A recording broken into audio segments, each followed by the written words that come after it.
ஒளியாவருக்கும் ஓய்வு நாள் வாழ்த்துக்கள். கடந்த வாரம் எப்படி போணுச்சு உங்களுக்கு? ஒவ்வொரு நாளும் ஆண்டவர் நமக்கு அன்பாகவும் கிருபையாகவும் நமக்கு தயவாகவும் இருந்து ஒவ்வொரு நாளும் தாங்கி பராமரித்து ஆசிரியத்து வருகிறார். அதை நாம் ஒரு நாளும் மறக்கவே கூடாது. ஆண்டவருடைய கிருபைக்காகவும் தேவைக்காகவும் ஸ்தோத்திரிக்கிறோம். நம்மளோட வாழ்க்கையில் ஒவ்வொரு நாளும் நம்ம கடந்து செல்லும்பொழுது நமக்கு பல விதமான சோதனைகள் வரலாம். ஆண்டவரை ஏற்றுக்கொண்டால் சோதனையே இல்லைன்னு சொல்ல முடியுமா? நீதிமானுக்கு வரும் துன்பங்கள் அநேகமாக இருக்கும். கர்த்தர் அவன் எல்லாவற்றையும் நின்று அவனை ஆசீர்வதிப்பார், விடுதலை அளிப்பார். ஆனால் சோதனைன்னா என்ன பார்க்கும்போது ஒரு டெஃபினிஷன் ஒன்று கொடுக்குறாங்க, ஒரு விளக்குறை சொல்கிறாங்க. சோதனைன்னா ஒரு நன்மையும் தீமையும் தெரிந்து கொள்ளக்கூடிய ஒரு தன்மை, ஒரு சூழ்நிலை. நன்மையும் தீமையும் நமக்கு உன்னதாக வரும்போது நாம் எதை தீர்மானிக்கிறோம் என்ற ஒரு தெரிந்தெடுத்தது. அது நல்லதாக இருக்கலாம், தீமையாகவும் இருக்கலாம். அவைகளின்படி நம்ம என்ன தீர்மானம் பண்ணுறோம் அப்படின்றதுல ஒரு காரியத்தில் செயல்பட்ட அந்த சூழ்நிலை. வேதத்தில் நம்ம படித்து பார்க்கும்போது நிறைய பேர் சோதிக்கப்பட்டதுன்னா பார்க்குறோம். சோதனையை தாண்டி ஜெயித்தவர்களை பற்றி பார்க்குறோம். வெற்றி கொண்டவரை பார்க்கும்போது யோபை பற்றி பார்க்கணும். சோதனை எப்படி மேற்கொண்டு ஜெயித்தார் அப்படின்னு பார்க்கணும். இன்னும் ஆபிரகாம் நடந்த சோதனை பார்த்தோம். தன்னோட சொந்த குமாரனையே பலி செலுத்தக்கூடிய சூழ்நிலை வரும்போது அவருடைய மனப்பக்குவம் எப்படி இருந்தது, எப்படி தள்ளாடினார், எப்படி போராடினார், அதை பார்க்கும்போது ரொம்ப ஆச்சரியமான ஒரு காரியமாக இருந்தது. இவைகள் மூலமாக ஆண்டவர் நமக்கு பாடங்களை நமக்கு எழுதி கொடுத்துருக்கிறார். யாக்கோபு சொல்கிறாரு, மனுஷர்களாக நமக்கு வாழ்க்கையிலே நடைமுறை வாழ்க்கையிலே நடக்கும் சம்பவங்களில், நம்முடைய நடைமுறை வாழ்க்கையில் நடக்கக்கூடிய சூழ்நிலைகளிலும் சோதனைகளிலும் யாக்கோபு தெளிவாக சொல்கிறார். நம்ம படித்த பிரகாரம் சோதிக்கப்படுகிறவனும் தேவனால் சோதிக்கப்படுகிறான்னு சொல்லாங்க. தேவன் பொல்லாங்கினால் சோதிக்கிறவர் அல்ல, கெட்டதை கொடுத்து சோதிக்கிறவர் அல்ல, அவர் ஒருவனையும் சோதிக்கிறவரும் அல்ல. அவரோட வேலை அது கிடையாது. சோதிக்கிறார். சோதனைக்கு ஆண்டவர் நம்மளை அனுமதிப்பது இல்லை.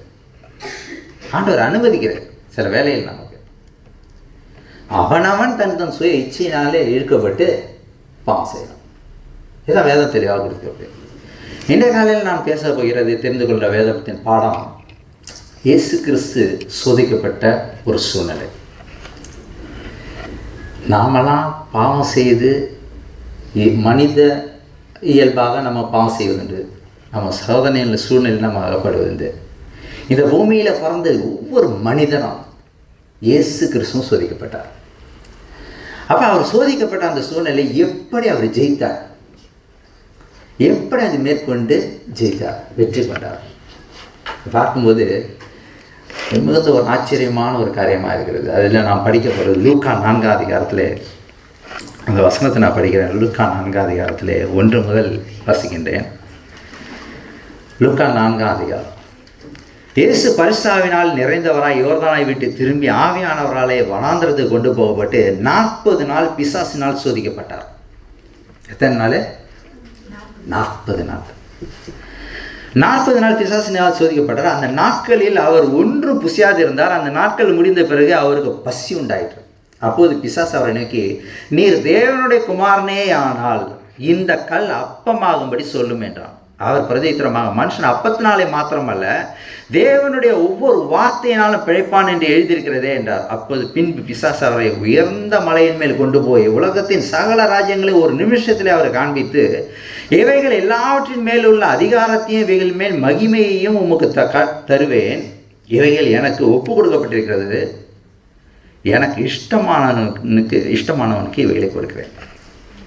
நீர் என்னை பணிந்து கொண்டால் எல்லாம் உம்முடையதாகும் என்று சொன்னான். இயேசு அவனுக்கு பிரதித்திரமாக, எனக்கு பின்னாக போ சாத்தானே, உன் தேவனாய கர்த்தரை பணிந்து கொண்டு அவர் ஒருவருக்கே ஆராதனை செய்வாயாக என்று எழுதியிருக்கிறதே என்றார். அப்போது அவன் அவர் எருசலேமுக்கு கொண்டு போய் தேவாலயத்து உப்பருக்கையின் மேல் அவரை நிறுத்தி, நீர் தேவனுடைய குமாரனே ஆனால் இங்கே இருந்து தாழப்போதையும், ஏனெனில் உம்மை காக்கும்படி தம்முடைய தூதர்களுக்கு உம்மை குறித்து கட்டளையிடுவார் என்றும் உமது பாதம் கல்லில் இடராதபடிக்கு அவர்கள் உம்மை கைகள் ஏந்தி கொண்டு போவார்கள் என்று எழுதியிருக்கிறேன் சொன்னான். அதற்கு இயேசு, தேவனாய கர்த்தரை பரீட்சை பாராதிருப்பாயாக என்று சொல்லியிருக்கிறதே என்றார். பிசாசனவன் சோதனைகள்லாம் முடித்த பின்பு சில காலம் அவரை விட்டு விலகி போனான். இதெல்லாம் நீங்கள் நம்ம எல்லோரும் தினமும் படிக்கிறது, இதெல்லாம் நம்ம தெரிந்தது தான். இந்த நாளில் அந்த 3 விதத்தில் பிசாசான இயேசு கிறிஸ்து சோதித்த காரியங்களை பற்றி சற்று ஆராய்ந்து பார்ப்போம். ஆவியானவர் அவரை சோதிக்கும்படி கொண்டு சென்றார் என்று வேதத்தில் கூறப்பட்டது. ஆவியானவர் இயேசு கிறிஸ்து ஞான மூழ்கி எடுத்து பெற்று தண்ணீர்லேருந்து யோர்தானிலேருந்து கடந்து வெளியே வரும்போது பிதாவினுடைய சத்தம் கேட்கப்பட்டது, பிதாவினுடைய குரல் கேட்கப்பட்டது. இவர் என்னுடைய நேசகுமாரன், இவரில் பிரியமாக இருக்கிறேன், இவருக்கு செவி கொடுங்கள் என்று பிதாவினுடைய சத்தம் கேட்கப்பட்டது.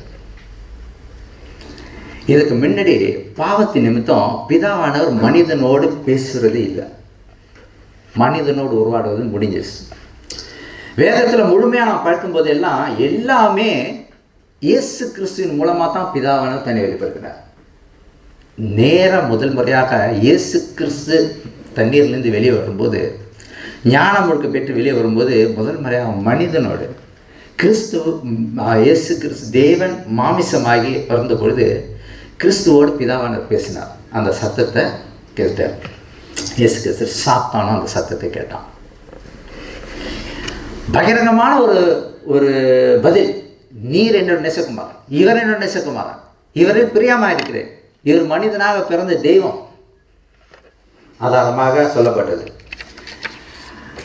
அப்ப ஆவியானவர் அவரை வனாந்தரத்து கொண்டு போக ஏவினார். ஆவியானவர் அவர் கொண்டு போகிறார். அங்கு 40 நாள் பிசாசினால் சோதிக்கப்படுறார். இயேசு கிறிஸ்து நம்ம கூட ஜெபம் செய்யறதுக்கு எப்படி ஜெபம் செய்யணும் கருத்து கொடுத்துருக்காரு இல்லையா? சோதனைக்கு உட்படாதபடி தீமை எங்களை காத்து வச்சுக்கணும். ஆனால் நம்ம ஜெபிக்க செய்ய சோதனைக்கு உட்படாதபடி இயேசு கிறிஸ்து தானாகவே சோதனை வர வைத்துக் கொள்ள பரிசுத்தாவினால் அனுப்பப்பட்டு அவர் மிகப்பெரிய ஒரு ஊழியத்துக்கு தன்னை ஆயத்தப்படுத்த வேண்டும்.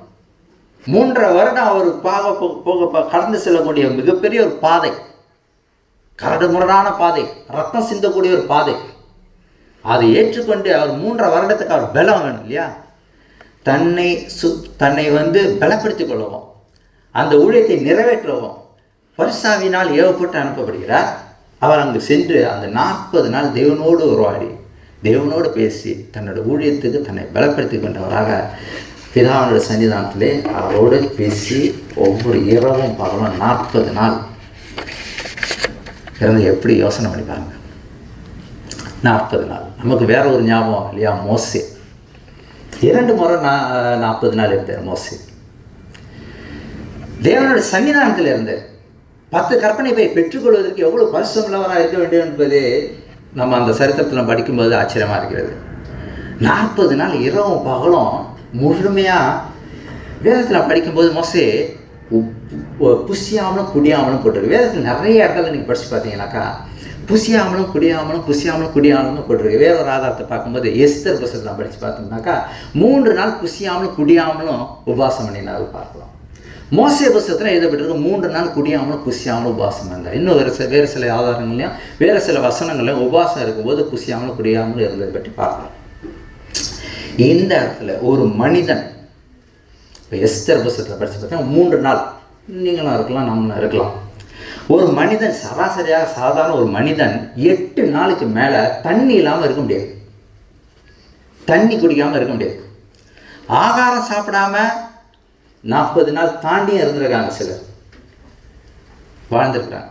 ஏன்னா ஒரு சில சூழ்நிலைகளில் பூமி அதிர்ச்சி ஏற்பட்டு திராம்பலமாந்தெல்லாம் ஏற்பட்டு உடஞ்சி உள்ளே விழுந்தப்போ கூட ஏதோ ஒரு சின்ன ஒரு கொக்கா பாட்டில் ஒன்று பிறந்துருக்குது. அந்த கொக்கா பாட்டில் எடுத்து கொஞ்சமாக ட்ராப்பாக குடிச்சு வருஷம் 1 மாதம் தாண்டி உள்ளே இருந்திருக்கலாம்.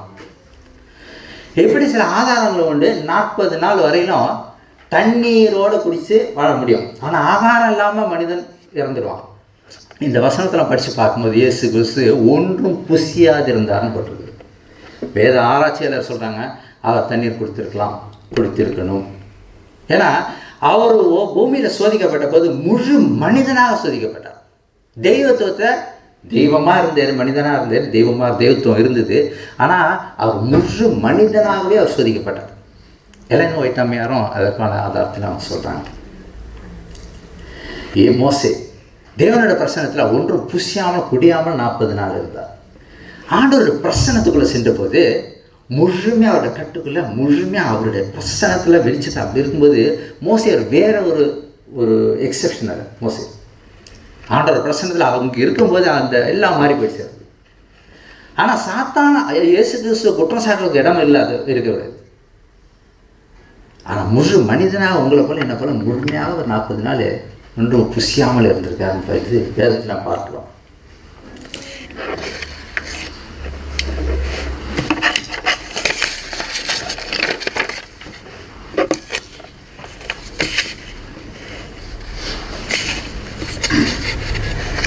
அந்த மார்க் 1ஆம் அதிகாரம் 12ஆம் வசனம் 13ஆம் வசனத்தை பார்க்கும்போது, அவர் வனாந்தரத்தில் 40 நாள் இருந்து சாத்தானால் சோதிக்கப்பட்டு அங்கே காட்டு மிருகங்களின் நடுவிலே சஞ்சரித்து கொண்டிருந்தார். தேவதூதர்கள் அவருக்கு ஊழியம் செய்தார்கள். அந்த வனாந்தரத்தில், அதாவது மோசே 40 வருஷம் அந்த வனாந்தரத்தில் இஸ்ரேல் ஜனங்களை கொண்டு போய் சேர்க்கறதுக்கு முன்னாடியே 40 நாள் உபவாசம் செய்ய வேண்டியது இருந்தது. அந்த வனாந்தரத்தில் கொண்டு போய் சேர்க்கிறதுக்காக இயேசு கிறிஸ்து தன்னோட ஊழியத்தை துவக்கத்துக்கு முன்னாடி அவன் 40 நாள் வனாந்தரத்தில் காட்டு மிருகங்களோடு செஞ்சிருத்து கொண்டு இருந்திருக்கிறார். யாருமே இல்லை, தனியாக அவர் மட்டும்தான் அந்த உபவாச நாட்களிலே இருந்ததை பற்றி பார்க்குறோம். எப்போ சாத்தான் சோதிக்க வந்தான்? 40 நாள் முடியும் போது சாத்தான் சோதிக்க வந்தான். சாத்தானோட சோதனை எல்லாம் எப்படி இருக்குன்னா, எப்போதும் தனிமையாக நம்ம இருக்கும்போது தான் அவனோட தாக்குதல் அதிகமாக இருக்கும். இயேசு கிறிஸ்து உபவாசம் இருந்து 40 நாள் முடியும் அந்த தருணத்தில். அந்த நேரத்தில் அவனுக்கு சரியான நேரம், அந்த நேரத்தில் சாத்தான் வரான். தனியாக இருக்கும்போது தான் சாத்தான் சோதிக்க வருவான். ஆதாம் ஏவாளை நம்ம பற்றி பார்க்கும்போது, ஆதாம் ஏவாளை 2 பேரும் ஒன்றாவே இருந்துட்டு இருந்தாங்க இல்லையா? ஆதாம் சற்று பிரிந்து போனது, தனியாக போன போது தான் சாத்தான் அங்கே வந்தான். அந்த தனிமையான நேரத்தில் வேதாதாசர் உபவாசத்தினால மட்டும் வேண்டி வேறு எதுனா கணவன் மணி பிரியாதீங்க, வேதம் தெளிவாக சொல்லுது. பிரிந்து போன பொழுது அந்த நேரத்தில் சரியான தருணம் சாத்தான் அந்த ஏவாளை சந்தித்து விழும்படியாக செய்தான் நம்ம பற்றி பார்க்கணும். நம்ம மறுபடியும் அந்த காரியத்தில் வருவோம்.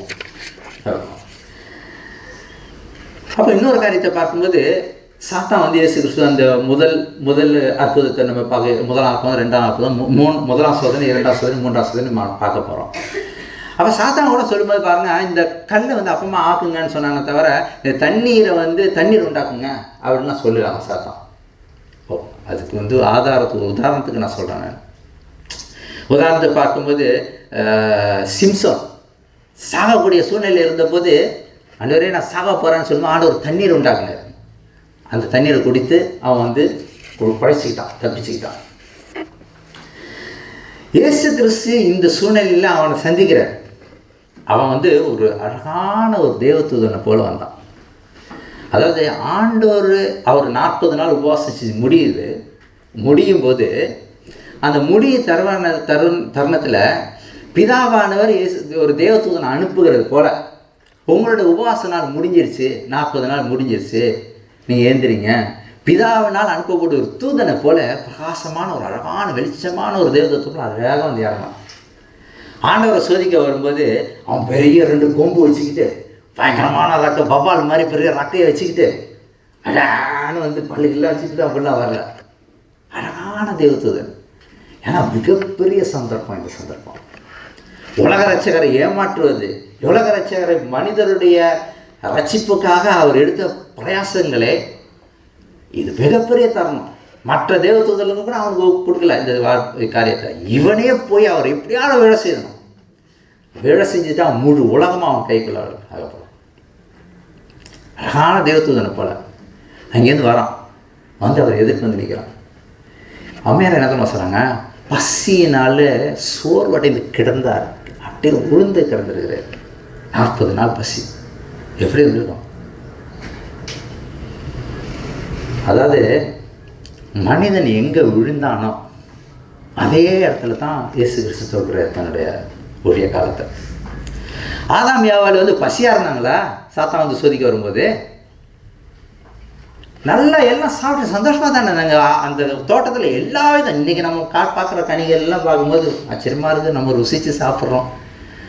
அந்த தோட்டத்தில் எவ்வளவுமான கனிகள் இருந்திருக்கும், பிரம்மாண்டமான கனிகள்லாம் இருக்கும். இன்றைக்குள்ள டேஸ்ட்டு அன்னைக்குள்ள ஒரு கொய்யா பழத்தை இன்றைக்குள்ள ஒரு கொய்யா பழத்தை வச்சு சாப்பிட்டு பார்த்தீங்கன்னா என்னடா கசக்குதுன்னு சொல்லுவீங்க. இன்றைக்கி உள்ளது அவ்வளோ அழகாக படிச்சிருப்பார் இல்லையா? எல்லாம் நிறைவாக இருந்த இடத்துல பசியோடு இருந்தாங்களா? நிறைவாக இருந்த நேரத்தில் தான் அவன் சாத்தான் சோதிக்க வந்தான். ஆனால் இயேசு கிறிஸ்து இந்த இடத்துல பசியோடு வந்து அவனை சந்திக்க வர்றார். பசியோடு அவனை சந்திக்க ஆயத்தமாகிறார்.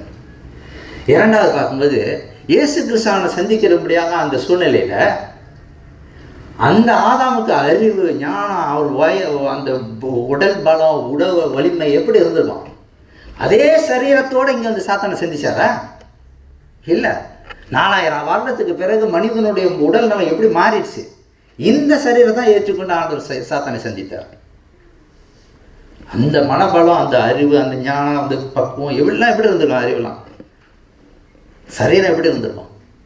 அந்த மனதோடு, அந்த சரீரத்தோடு இல்லாமல் 4000 வருடத்துக்கு பிறகு உருவழிந்த இந்த சரீரத்தோட சாத்தானை சந்திக்கிறதுக்கு ஆயத்தமாகிறார்.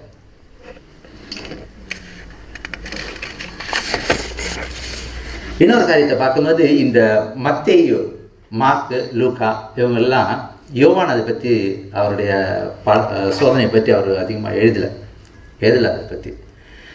மத்தேயில படித்து பார்க்கும்போது முதல்ல சோதனை பார்க்கும்போது இந்த கல்லுகள் அப்பமாகும்படி செய்யன்னு சொல்கிறாரு. இரண்டாவது வந்து தாழ குதின்னு சொல்கிறாரு, சாத்தான் சொல்கிறான்.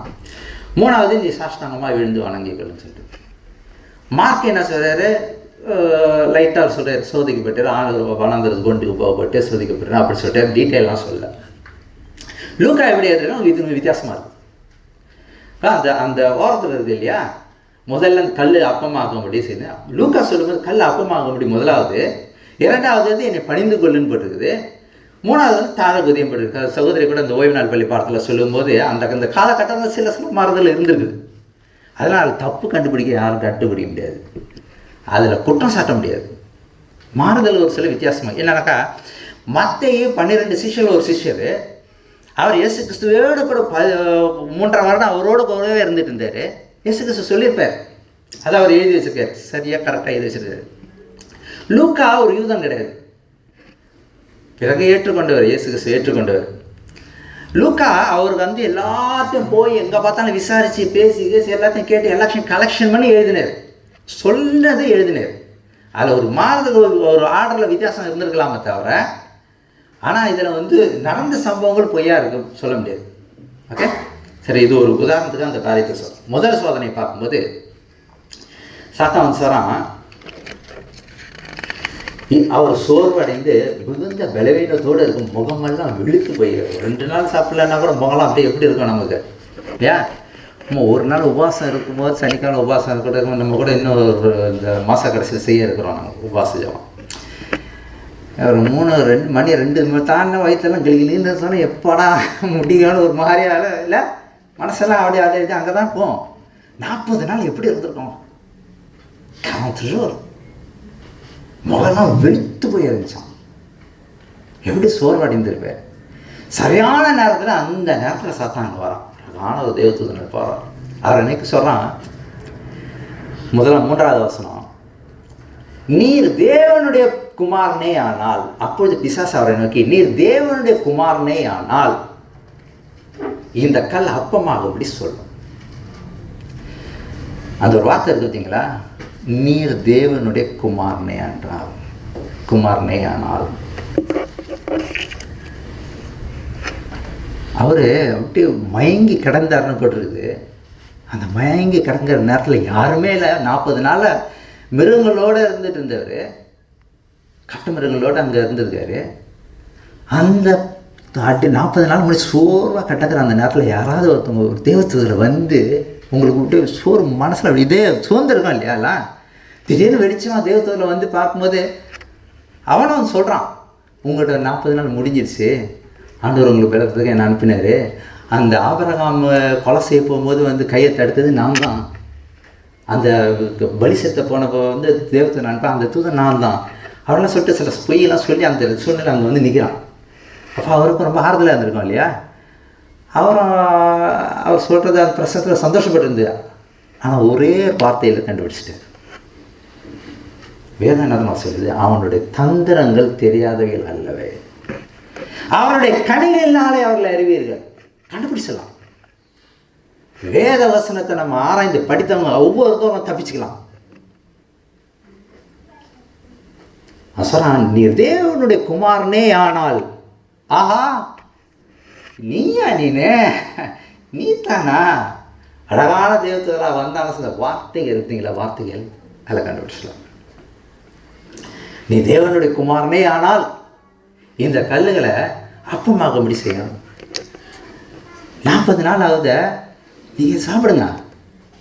இப்போ ஆண்டவருடைய குமாரன் தானே நீங்கள். 40 நாளுக்கு முன்னாடி தேவனுடைய இவர் என்னுடைய நேசகுமாரன், மேசியா இவர் தான், மேசியான்னு சொல்லப்பட்டிருக்குல்ல. நீங்கள் தானே மேசியா. உங்களுக்கு இப்போ ஊழியத்தை தூக்க போகிறீங்க. இப்போ அற்புதம் செய்யுங்க, சாப்பிடுங்க, செய்யுங்க, அற்புதம் செய்யுங்க. அந்த ஒரு வார்த்தையினால அவன் கண்டுபிடிச்சார். ஆஹா, வந்துட்டான்டா நம்மள்கிட்ட.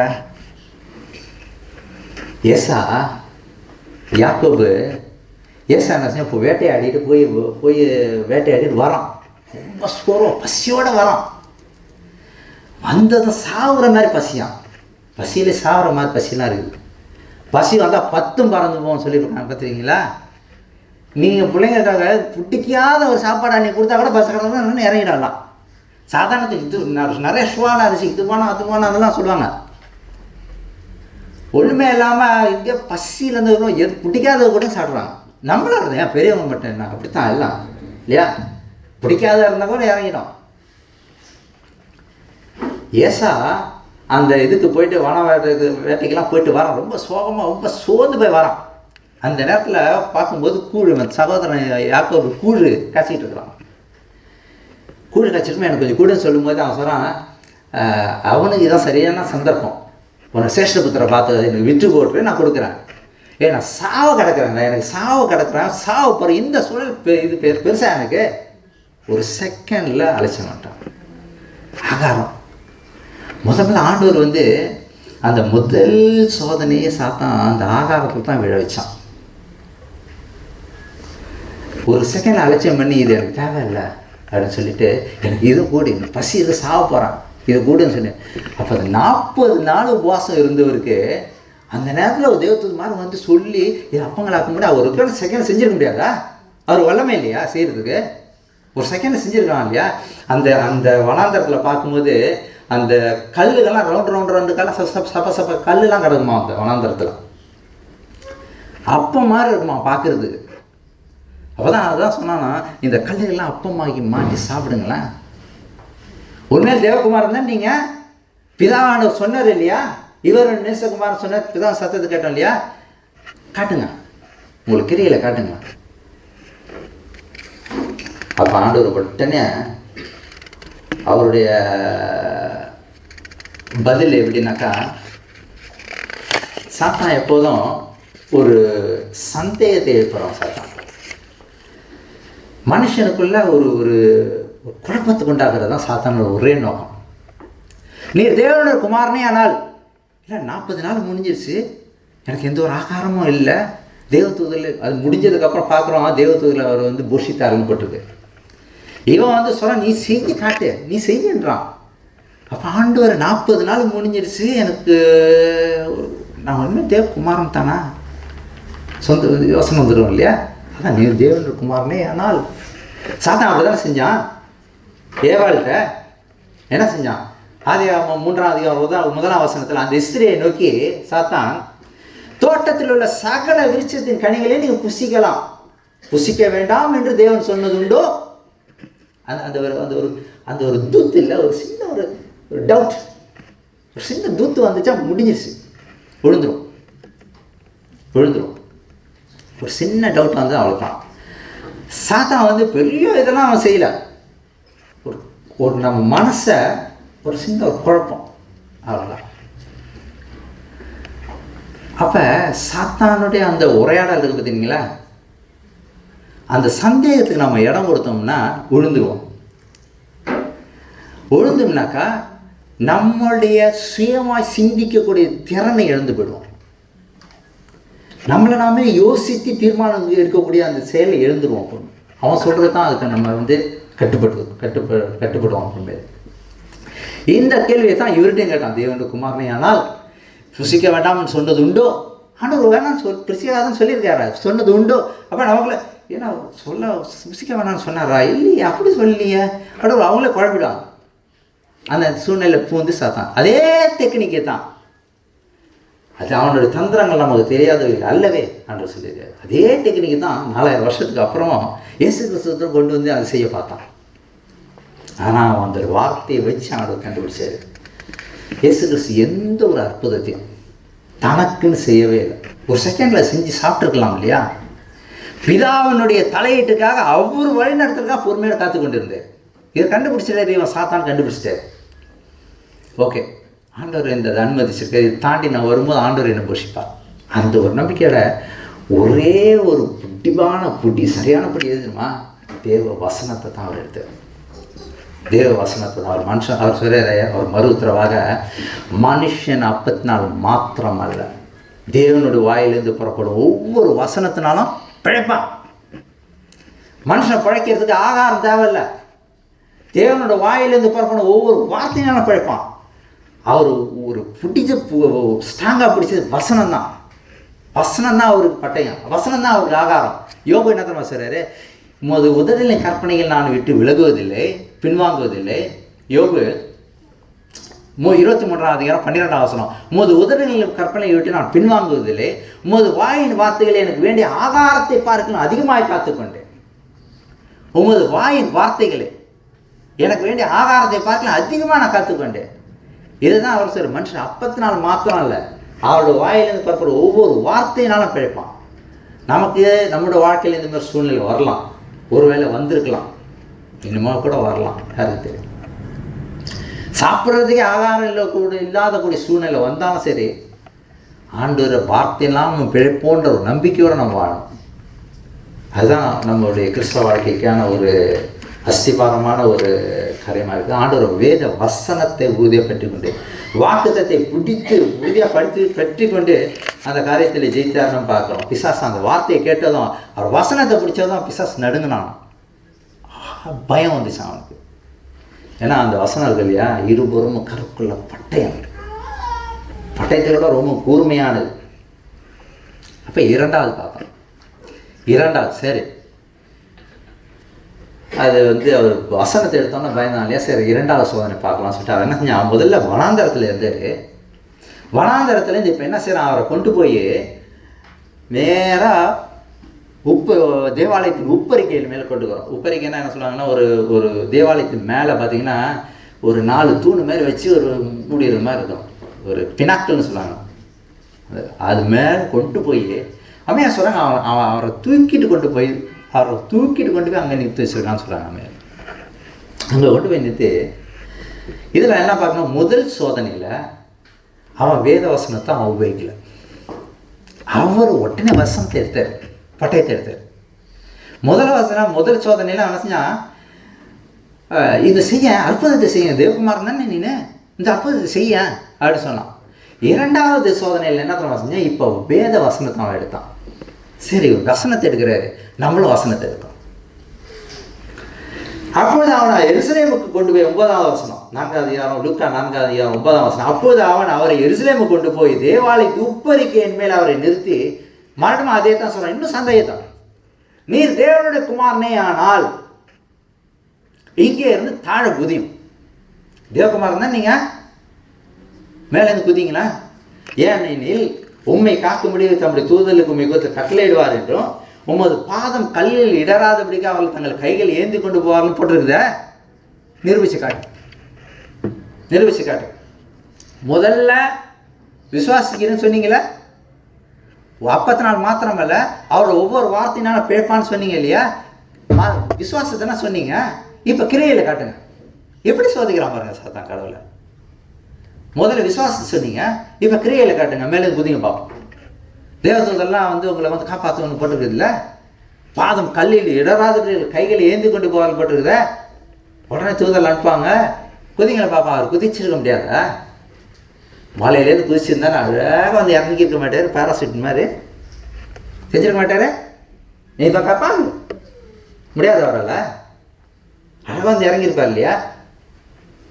தான் சொன்ன, எந்த ஒரு அற்புதமும் தனக்காக அவர் செய்யவே இல்லை. அவர் செய்த அத்தனை அற்புதங்களும் எந்த ஒரு அற்புதமும் தனக்காக அவர் செய்யவே இல்லை. மனுஷர்களுக்காக தான் செய்தார் தவிர தனக்காக எந்த ஒரு அற்புதத்தையும் அவர் செய்யவே இல்லை. சாத்தான் முதல் முறையாக சாதாரணமாக சொன்னான். இரண்டாவது வசனத்தை எடுத்தான். அவர் வசனத்தை எடுத்ததும் இவனும் வசனத்தை எடுத்தான். சாத்தானுக்கு வசனம் தெரியல இல்லையா, நல்லா வேதம் நல்லா தெரிஞ்சவன் சாத்தான். அவன் எப்போதும் என்ன செய்வான், அவன் உண்மையை மறைச்சி உண்மை மாதிரி தான் சொல்லுவான் சாத்தான். உண்மையை மறைச்சிட்டு உண்மை மாதிரி சொல்லுவான் சாத்தான். அதில் போய் கலந்துருக்கும் எல்லா காரியங்களும். சாத்தான் ஒரு ஒரு வசனம்னாக்கா அதில் வந்து மொபைல் இன்டர்பிரேஷன், ஒரு ஃபோர்ஸ் இன்டர்பிரேஷன், வேறு விதமான வியாக்கியானம் அதுக்கு சொல்லி மனிதரில் குழப்புவதும் மனிதரில் சுயமாக சிந்திக்கக்கூடிய திறனை எழுந்து போக செய்கிறதும் சாத்தானோட நோக்கமாக இருக்கிறது. என்ன சொல்கிறாங்க, நமக்கு எல்லாமே தெரிஞ்ச வசனம் தான். சங்கீதம் 91ஆம் அதிகாரத்தில் அந்த வசனத்தை அவன் கோட் பண்ணுறான் சாத்தான். அதில் வேத வசனத்தில் வேதம் என்ன சொல்லுதுனாக்கா, உன் 91ஆம் அதிகாரம் 91ஆவது சங்கீதம் 11ஆவது வசனத்தை பார்க்குறோம். 91ஆவது சங்கீதம் 11ஆவது வசனம் படிங்க யாராவது.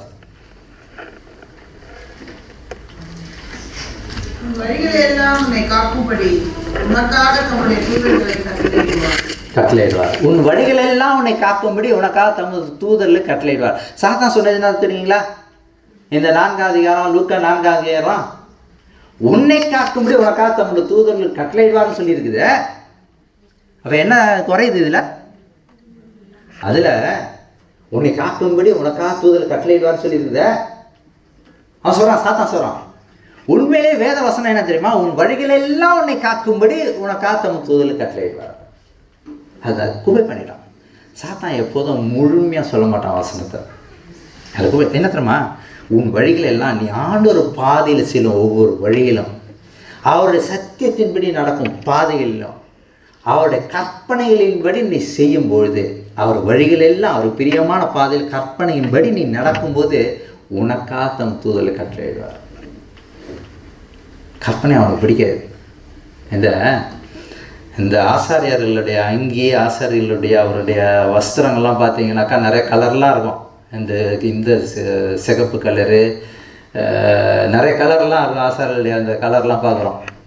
பூர்ப்பு, அப்புறம் வேறு கலர்லாம் இருக்குது, சிகப்பு இதெல்லாம்.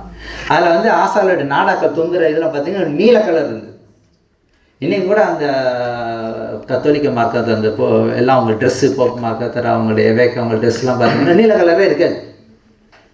ஏன்னா வேதத்தின் படி பார்க்க அந்த நீல கலர் நீ பார்க்கும்போது கற்பனை உனக்கு ஞாபகம் வரணும்னு போட்டிருக்குது பைபிளில். அதை எடுத்துட்டாங்க, அந்த கலர் எடுத்துட்டாங்க, நீல கலர் எடுத்துட்டாங்க. எதெல்லாம் கற்பனையாக காட்டுதோ அதெல்லாம் சாத்தான் எடுத்துருவான்.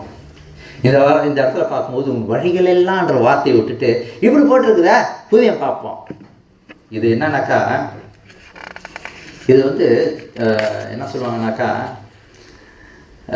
ப்ரெசம்ப்ஷன் சொல்லுவாங்க. ப்ரெசம்ப்ஷன் துணிகரமான பாவம். இயேசு ஒரே பதில் தான் சொன்னார்.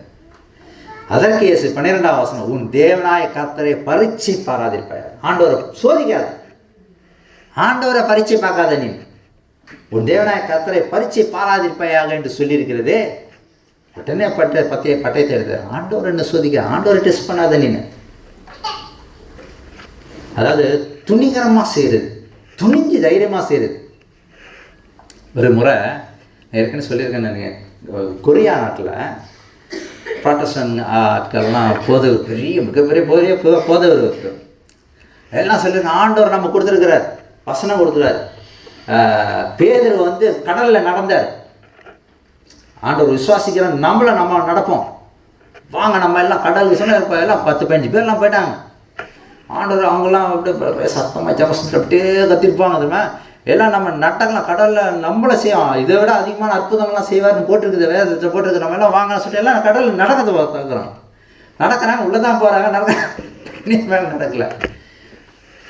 அப்படியே இன்னும் அவிசுவாசப்படாதீங்க, தைரியமானவங்க, ஆண்டவர் கொண்டு தூக்குவார் பாருங்க, உள்ளத்தான் போனாங்க. அது வந்து செத்துட்டாங்க சில பேர். இன்னும் நடந்த சம்பவம் கொரியாவில். இதுதான் ஆண்டவரை பரீட்சை பாராதிருப்பாயாக, உன் தேவனாய கர்த்தரை பரீட்சை பாராதிருப்பாயாக. ஒரு உதாரணத்துக்கு ஒரு பாலம் இருக்குன்னு சொல்லுவாங்க. இப்போ ஒரு பாலம் இருக்குது. அந்த பாலத்தில் நீங்கள் காரில் நீங்கள் போயிட்டுருக்கீங்க, பெரிய பாலம், காரில் நீங்கள் போயிட்டுருக்கீங்க. ஒருத்தர் வந்து நின்று சொல்கிறாரு, அந்த பாலத்துக்கு போகாதீங்க, அந்த பாலம் இடிஞ்சு இருக்குது, உடையிற மாதிரி இருக்குது, நீங்கள் போனீங்கன்னா உடஞ்சிடும், போகாதீங்க. இப்போ நீங்கள் சொல்கிறீங்க, ஆண்டவர் என் கூட இருக்கார், கடவுள் என் கூட இருக்கார், தேவதூதர் அனுப்புவார், பாலத்தெல்லாம் சரி பண்ணி கிராஸ் பண்ணி என்னை கொண்டு போயிடுவார் சொல்லுவீங்களா? அவன் விசுவாசத்தை காட்டுது, பார் என்னோடய விசுவாசத்தை பார். இல்லை, அந்த ஆளை அனுப்புனதே ஆண்டவர் தான். அந்த ஆளை ஆண்டவர் அனுப்பி போகாதையா, உழுது உடஞ்சிட வேணாம், ஆண்டவர் தான் இது பண்ணுறாரு. ஆண்டவர் மேலே விசுவாசனை காட்டணும்னு சொல்லிட்டு போனோம்னு வச்சிங்களேன், ஆண்டவர் விட்டுருவார், நம்மள இடிஞ்சு உழுந்து கீழே போகிற மாதிரி விட்டுருவார். ஆண்டவர் எச்சரிப்பின் தூதர்கள் நமக்கு அனுப்புவார். இதுக்கு பேர் தான் துணிகரமான பாவம், ப்ரெசம்ப்ஷன், தைரியமாக செய்கிறது. அதே மாதிரி ஒரு சம்பவம் நடந்தது அமெரிக்காவில். மிகப்பெரிய பெரிய போதகரெல்லாம் என்ன சொல்லுங்க, ஜனங்கள் எல்லாரும் எதிர்க்கும் ஆண்டவர் மேலே விசுவாசம் வச்சு நீங்கள் செய்யுங்க, ஆண்டவர் வாக்குத்தத்தம் உண்மை உள்ளது, நீங்கள் பாம்புகள் கடித்தாலும் தேவையை கடித்தாலும் ஒன்றும் ஆகாது சொல்லிட்டு என்ன செய்யணும், பாம்பெல்லாம் கொண்டு வந்துட்டானுங்க ஆலயத்துக்கு. ஒரு கூடையில் பாம்பெல்லாம் கொண்டு வந்துட்டானுங்க, எல்லாம் விஷமுள்ள பாம்பு எல்லாத்தையும் கொண்டு வந்து திறக்கிறாங்க. திறச்சிட்டு அப்படியே நீட்டு பேசிட்டுலாம் அப்படியே போயிட்டுலாம் இருக்காங்க. நேராக வந்து போட்டுருச்சு ஒரு கொத்து, அதுலேயே செத்து பண்ணாங்க. சிலர் வந்து செத்துட்டாங்க. இதெல்லாம் துணிகரமாக செய்கிறது, ஆண்டவருக்கு விரோதமாக துணிஞ்சு செய்கிறது.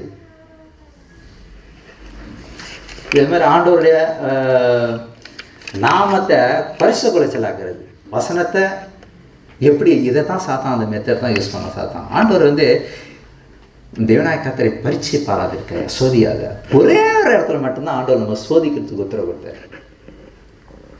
வானத்தின் பலகணிகளை திறந்து இடங்கொள்ளாமல் போக மட்டும் உண்மையில் ஆசீர்வாதத்தை வர்ஷிக்க பண்ண மாட்டேனோ என்று இதனால் என்னை சோதித்துப்பா. எதில்? தசாம்பாதன காணிக்கையில் மட்டும் என்னை டெஸ்ட் பண்ணிப்பார். அதில் மட்டும்தான் ஆண்டவர் மனுஷனுக்கு உத்தரவு கொடுக்குறாரு. அதில் என்ன டெஸ்ட் பண்ணிப்பார், அவனை விட்டுருவானா என்ன பாருங்கள். மற்ற எதுலேயும் ஆண்டவர் நீ பரீட்சை பாராதிக்கிறா, என்னை பரீட்சை பார்க்காத சொல்லுவார். சரி, மூன்றாவது சோதனை. முதல் முறை வனாந்தரத்திலிருந்து சோதிக்கப்பட்டார். இரண்டாவது முறை அவரோட தூக்கி கொண்டு போய் எருசலேம் தேவாலயத்தில் உப்பரிக்கை மேலே நிற்க வச்சு குதி பார்ப்போம்னு சொல்கிறான். மூணாவது பேச உயர்ந்த, அதோட உயர்ந்த மலைக்கு கொண்டு போட்டா, கொஞ்சம் கொஞ்சம் கொஞ்சமாக தூக்கி போகிறான். இங்கேருந்து மேலேருந்து உயர்ந்த மலை கொண்டு போகிறான். அங்கே கொண்டு போய் நிறுத்தி வச்சு சொல்கிறான்.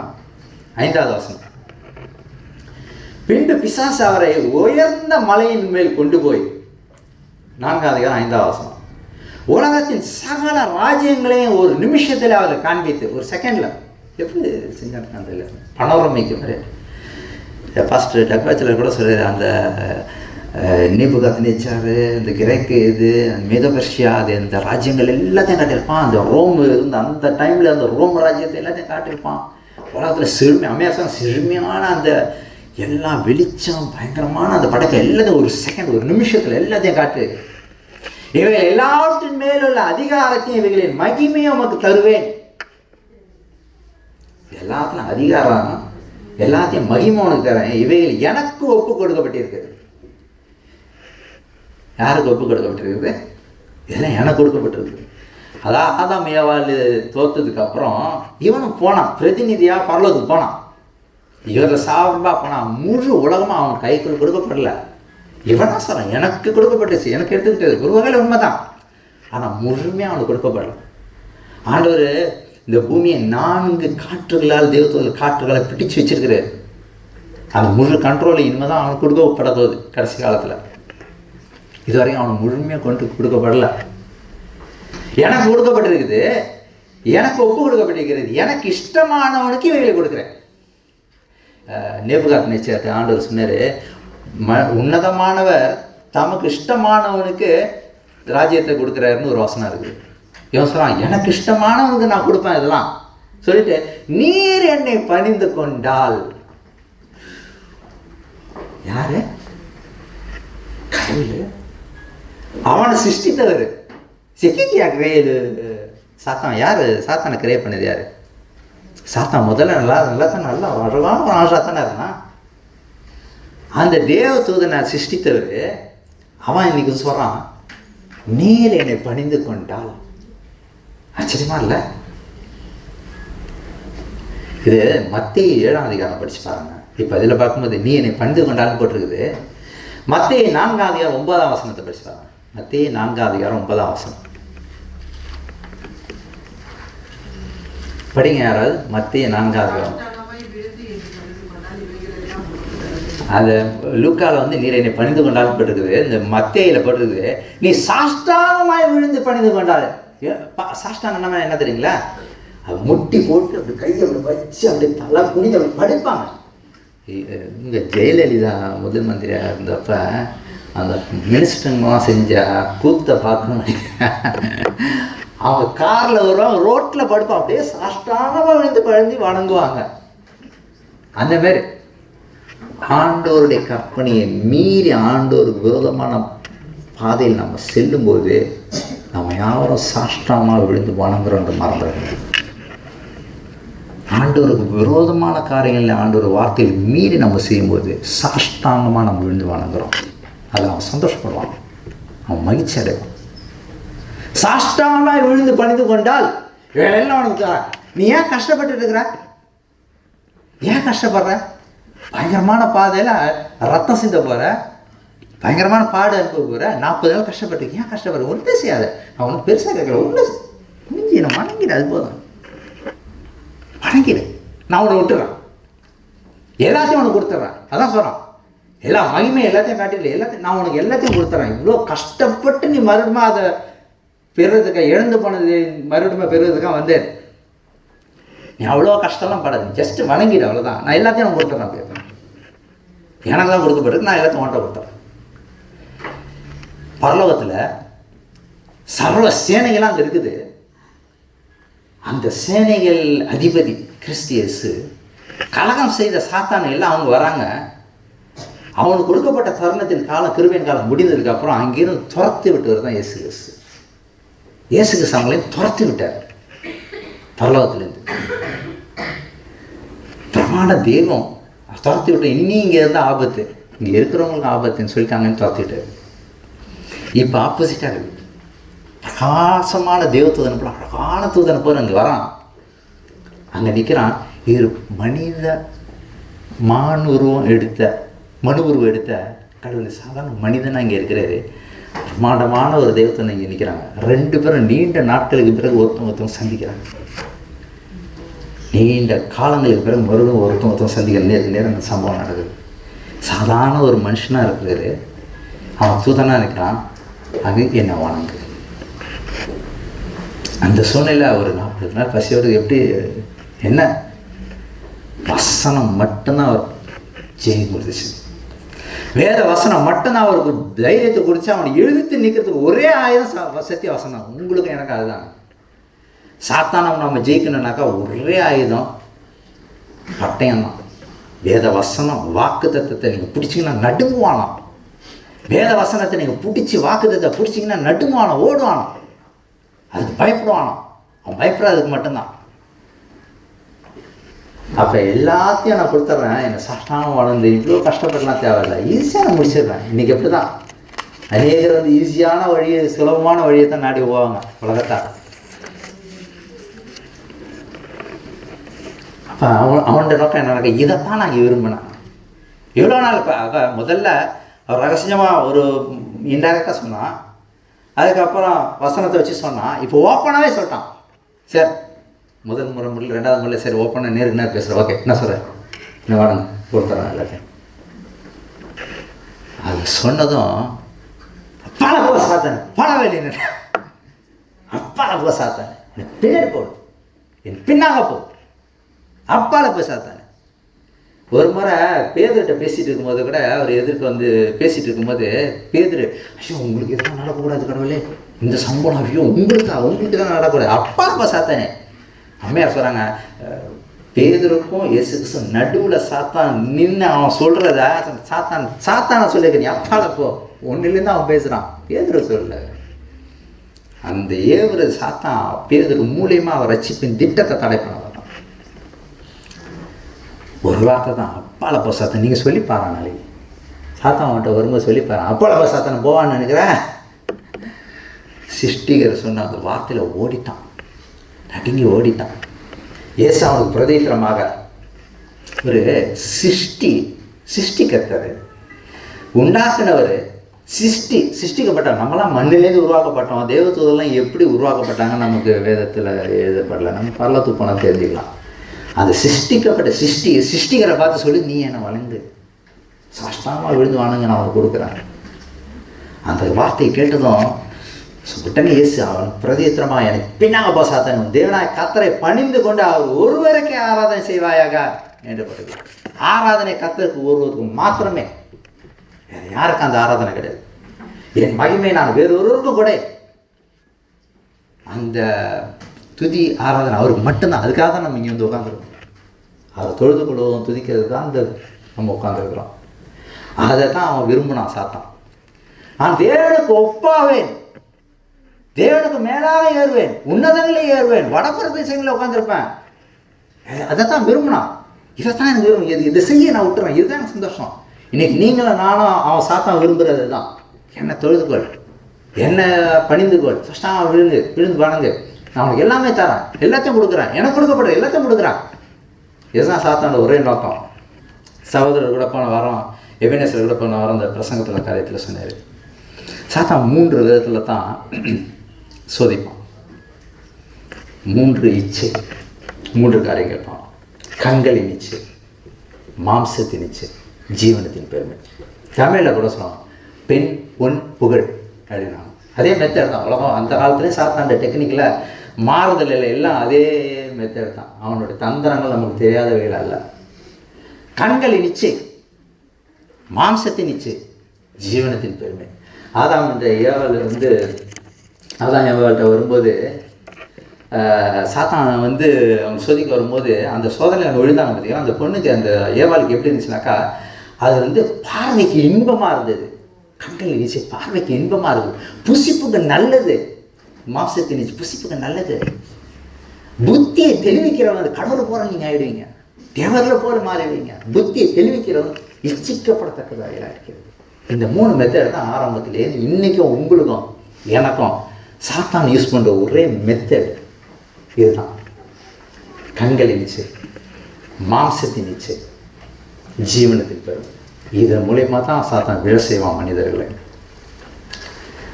1 Corinthians 2 Corinthians 2:11 தான் அவனோட தந்திரங்கள் நமக்கு தெரியாத விளையாடல் நமக்கு எல்லாத்தையும் முன்னதாக சொல்லி கொடுத்துருக்கிறாரு. இந்த வேதவசனத்தை படம் அந்த சொன்ன வார்த்தையை இப்போ கேட்டது போதும் சாத்தான் நடுங்கி ஓடிட்டான். வசனம் சொல்லுது, இந்த பிசாசவன 13ஆம் வசனம், பிசாசானவன் சோதனைகள் எல்லாம் முடித்த பின்பு சில காலம் அவரை விட்டு விலகி போனான்.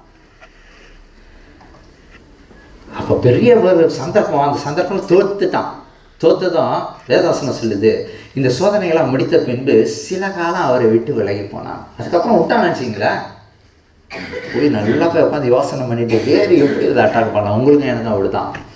சாத்தானுடைய சோதனைகள் வாழ்க்கையில் ஒரு அலை போல தான் வந்துட்டு இருக்கோம். நமக்கு ஒரு சின்ன டெஸ்ட் இருக்கலாம், அடுத்து பெரிய டெஸ்ட் வரும், கொஞ்ச நாள் ஃப்ரீயாக வைப்பான், திரும்பி நம்ம அட்டாக் பண்ணுவான். இதுதான் கிறிஸ்தவ வாழ்க்கை. இதை தான் சொல்லுது, சில காலம் விட்டுட்டு மறுபடியும் வந்தான். பயங்கரமாக அவரை கொடுமைப்படுத்தணும். சிறு வயது முதல் அவரை வீட்டில் எல்லா இடத்துலையும் சிறு வயது முதல் என்னை தாக்கினாருன்னு போட்டிருக்கு. அவர் வாழாத கடைசி சிலுவையில் உயிர் போகும் வரையிலும் அவரை சோதிச்சான். அவரை போல் எந்த ஒரு மனிதனும் சோதிக்கப்படவும் இல்லை, அவரை போல் தாண்டி வந்த ஒரு மனிதனும் இல்லை. அவர் ஒருவரே சாத்தானை ஜெயிச்சாருன்னு பார்க்குறோம். லூக்கா 22ஆம் அதிகாரம் 46ஆம் வசனத்தில் பார்க்கும்போது ஆண்டவர் கொடுக்குற எச்சரிப்புகளை, சோதனை பற்றி சில வாக்கு தத்துவங்களையும் சோதனை பற்றி சில எச்சரிப்புகள் ஆண்டவர் காரியங்களை கொடுக்குறாரு. அதை நாம் பின்பற்றி நடந்தோம்னா சாத்தானை நம்ம ஜெயிக்கலாம் என்ற ஆலோசனை ஆண்டவர் கொடுத்துருக்கிறாரு. நீங்கள் நித்திரை பண்ணுகிறது என்ன? சோதனைக்கு உட்படாதபடிக்கு எழுந்திருந்து ஜெபம் பண்ணுங்கள். ஜெபமே அவனை சோதனையில் தப்பிக்க வைக்கும். ஜெபமே நமக்கு வெற்றியை கொடுக்கும். அப்போ நம்ம ஆண்டவர் சொல்ல, விழித்திருந்து சோதனைக்கு உட்படாத, சோதனை நீ மாட்டிக்காதா, நீங்களாவே வர வச்சுக்காத சோதனையா, அது ஜெயிக்கணுமா, விழித்திருந்து ஜெபம் பண்ணு. மத்தேயு 26ஆம் அதிகாரம் 41ஆம் வசனத்தில் பார்க்கும்போது, நீங்கள் சோதனைக்கு உட்படாதபடிக்கு விழித்திருந்து ஜெபம் பண்ணுங்கள். ஆவி உற்சாகம் உள்ளது, மாம்சமோ பலவீனம் உள்ளது. மாம்சம் எல்லாம் பலவீனமான மாம்சம், ஆனால் உற்சாகமான ஆவி நம்ம தாங்கும் போது நமக்கு சாத்தான சோதனையில் மேற்கொண்டு ஜெயிப்பதற்கான வெற்றியை நமக்கு ஆண்டவர் தருவாருன்னு பார்க்குறோம். அப்போஸ்தலனாகிய பவுல் ரொம்ப தெளிவாக சொல்கிறார். இந்த சோதனையை பற்றிலாம் சொல்கிறது இயற்கையாக எல்லா மனுஷனுக்கு வரக்கூடியதான் இந்த சோதனைகள் சொல்லிட்டு சொல்கிறாரு. 1 கொரிந்தியர் 10:13 மனுஷருக்கு நேரிடுகிற சோதனையே எல்லாமே வேறொரு சோதனை உங்களுக்கு நேரிடவில்லை. எல்லாருக்கும் நடக்கிறது தான் இதெல்லாம். தேவன் உண்மையுள்ளவராக இருக்கிறார். உங்கள் திராணிக்கு மேலாக நீங்கள் சோதிக்கப்படுவதற்கு அவர் இடம் கொடாமல் சோதனையோடு கூட தப்பித்துக் கொள்ள முடியாத போக்கையும் கொண்டு போனார். சோதிக்கிறார். ஒவ்வொரு மனுஷன் 24 மணி சோதிக்க வாழ்நாள் சோதிக்கிறது இல்லை.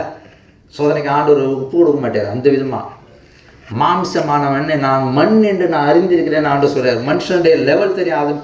அது மீறி தாங்க முடியாத ஆண்டவருக்கு தெரியும். தலையிடுவார், குறுக்கிடுவார். அது சரியான நேரத்தில் ஆண்டவர் சந்திப்பார், சரியான நேரத்தில் குறுக்கிடுவார். அதுக்கான தப்பித்துக்கொள்ள முடியாத போக்கையும் ஆண்டவர் உண்டு பண்ணுவார்னு சொல்லப்பட்டிருக்கிறது. யாக்கோபு வசனத்தில் யாக்கோபு 1:12 சொல்கிறாரு, சோதனையை சகிக்கிற மனுஷன் பாக்கியவான். சோதனை நல்லதுக்கு தான், உன்னோட நன்மைக்காக தான்.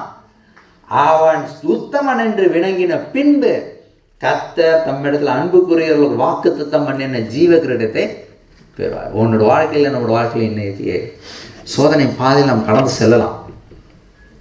அதை சோதனை சகிக்கிற மனுஷன் பாக்கியவான். அவன் உத்தமன்னு விளங்கினதுக்கு அப்புறம் ஜீவ கிரீடம் ரெடியாக இருக்குது. அந்த சோதனையை தாண்டி ஜெயிச்சு வெளியே வருமா அந்த ஜீவ கிரீடத்தை ஆண்டவர் கொடுக்கணும். நாளில் சந்தோஷப்பட்டு ஆரவாரித்து மகிழ்ச்சியோடு ஆண்டவர் தொழுது கொள்வோம். இயேசு கிறிஸ்து ஒரு முறை சொன்னார், இந்த உலகத்தின் அதிபதி என்னிடத்தில் வருகிறான், அவனுக்கு என்னிடத்தில் ஒன்றுமே இல்லை. அவன் வச்ச சோதனை எல்லாத்தையும் ஜெயிச்சார். என்கிட்ட வரான், என்கிட்ட அவனுக்கு ஒன்றுமே இல்லை. நமக்கும் ஆண்டவர் கொடுத்துருக்கு. அவருடைய வெற்றி நம்மளுடைய வெற்றி. அவர் உபவாசம் இருந்து 40 நாள் இருந்து ஜெயிச்சார் பார்த்தீங்களா? அந்த வெற்றி உங்களுடைய வெற்றி, என்னுடைய வெற்றி, அவருடைய வெற்றி, நம்மளுடைய வெற்றி. இந்த உலகத்தின் அதிபதி நம்மகிட்ட வரான், இந்த இடத்துல அவனுக்கு ஒன்றுமே இல்லை. நீங்களும் நானும் அதை தான் சொல்லணும் ஆண்டவர் எதிர்பார்க்குறாரு. என் இடத்துல ஆண்டவர் வரும்போது, ஒன்று இடத்துல வரும்போது, உங்கள் இடத்துல வரும்போது அவன் வரான், என்கிட்ட ஒன்றுமே இல்லை. நம்ம வீட்டுக்கு வரும்போது, நம்ம தனிப்பட்ட வரும்போது, நம்ம பிள்ளைகளை தொடும்போது, நம்மளை தொடும்போது, எங்கே கை வச்சாலும் சரி அவன் வந்து பார்த்து இந்த உங்கள்கிட்ட நெருங்க முடியலையா, நானும் உள்ளே பூரா பார்க்குறான், அவங்க குடும்பத்தை உடைக்க பார்க்குறான், அவங்க பிள்ளைங்களை உடைக்க பார்க்குறான், அவங்கள உடைக்க பார்க்குறான், விசுவாசத்தை சோர்வடை வைக்க பார்க்குறான், அவிசுவாசம் கொண்டு போக பார்க்குறான், சந்தேகத்தை கொடுக்க பார்க்குறான். முடியலையா? ஏன் தெரியுமா? நான் வாக்குத்தத்த வசனங்களை உரியாக பிடிச்சிட்டு இருக்கும்போது நம்மளுக்கு ஒன்றும் இல்லைன்னு சொல்லிட்டு ஓடிப்போம். ஒரே ஒரு ரகசியம் அதுதான். அவனை ஜெயிக்கணுமா? வாக்குத்தத்த வசனத்தை உறுதியாக பிடிச்சிக்க, கிறிஸ்துவுக்குள் அந்த பட்டயத்தை எடுத்துக்க, அப்போ தான் ஜெயிக்க முடியும். இலக்கு நம்ம சொந்த போயிடுவோம். ஒரே ஒரு வசனத்தை மாத்திரம் நான் சொல்லி முடித்துக் கொள்கிறேன். 2 வசனம். வெளிப்படுத்தல் 3:10 10 வெளிப்படுத்தின விசேஷம் 3:10 என் பொறுமையை குறித்து சொல்லிய வசனத்தை நீ காத்து கொண்டபடியினால் பூமியிலே குடியிருக்கிறவர்களை சோதிக்கும்படியாக பூச்சக்கரத்தின் மேல் எங்கும் வரப்போகிற சோதனை காலத்திற்கு தப்பும்படி நானும் உன்னை காப்பேன். கடைசி காலத்தில் வாழ்ந்துட்டு இருக்கிறோம். நடக்கிற சம்பவங்கள்லாம் பார்க்கும்போது பயங்கரமாக இருக்குது. யாருமே நம்ப முடியல இந்த பூமியில். கடைசி காலத்தில் வாழ்ந்துருக்க நமக்கு சோதனை காலத்தில் பயம், பூச்சக்கரத்தின் முழுவதும் உலகம் ஃபுல்லாக வரப்போகிற சோதனை காலத்தில் நீ என் வசனத்தை காத்து கொண்டபடினால் அந்த சோதனைக்கு நீ தப்பும்படி உன்னை காப்பேன். இந்த வசனம் வாக்குத்தத்த வசனம் இருக்குது.